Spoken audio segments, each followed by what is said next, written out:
కాలంలో ట్రెడిషనల్ వేలో మనం చూసుకున్నట్టయితే కూడా మన అమ్మమ్మలు కానీ అమ్మలు కానీ ఎలా చెప్తారంటే చలికాలంలో మనకి లడ్డూలు చేసి ఇస్తూ ఉంటారు. అంటే పీనట్తో చేసిన లడ్డు కానీ, అంటే పల్లి లడ్డు బెల్లంతో కలిపి పల్లి లడ్డు చేస్తారు, లేదంటే సెసమి నువ్వుల లడ్డు చేస్తూ ఉంటారు. ఈ నువ్వుల లడ్డు బెల్లం లడ్డు తీసుకోవడం వల్ల బాడీని కొంచెం వామ్గా పెడుతుంది. అంటే చలికాలంలో ఇలాంటి ఆహారాలు తీసుకుంటే బాడీని వామ్గా పెడితే చాలా బాగా బాడీకి సహాయపడుతుంది అన్నమాట.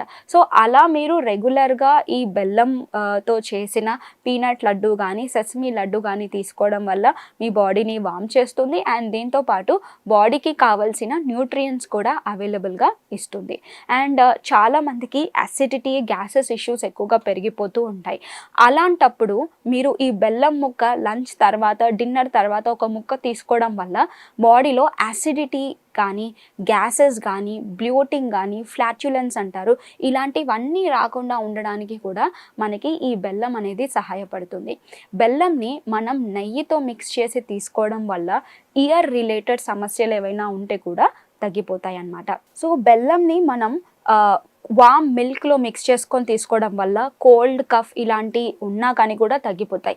దీంతో పాటు మనకి రెస్పిరేటరీ హెల్త్ అంటే లంగ్ హెల్త్కి కూడా బెల్లం చాలా సహాయపడుతుంది. అండ్ దీంతో పాటు ఎవరికైతే ఆస్తమా రిలేటెడ్ ఇష్యూస్ ఉన్నాయి అండ్ ఎక్కువగా కఫం ఫార్మేషన్ అవుతుందో అలాంటి వాళ్ళు కూడా బెల్లంని ఒక పీస్ రెగ్యులర్గా కన్జ్యూమ్ చేయడం వల్ల చాలా బెనిఫిట్ అనేది కాస్ట్ చేస్తుంది.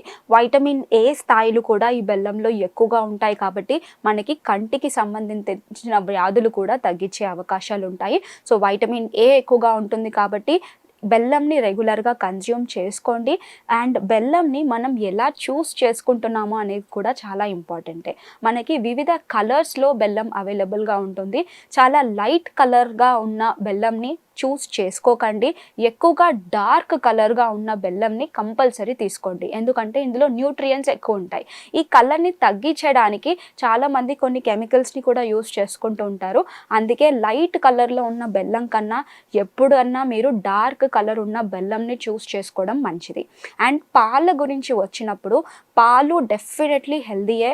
పాలల్లో కాల్షియం మెగ్నీషియం ఇంకా డిఫరెంట్ న్యూట్రియంట్స్ అనేవి ఎక్కువగా ఉంటాయి. మీరు ఏ రకాల పాలు తీసుకున్నా కానీ స్పెషల్లీ ఆవు పాలు కానీ ప్యాకెట్ పాలు కానీ ఎలాంటి పాలు తీసుకున్నా కానీ కొన్ని న్యూట్రియంట్స్ అయితే డెఫినెట్లీ అవైలబుల్గా ఉంటాయి.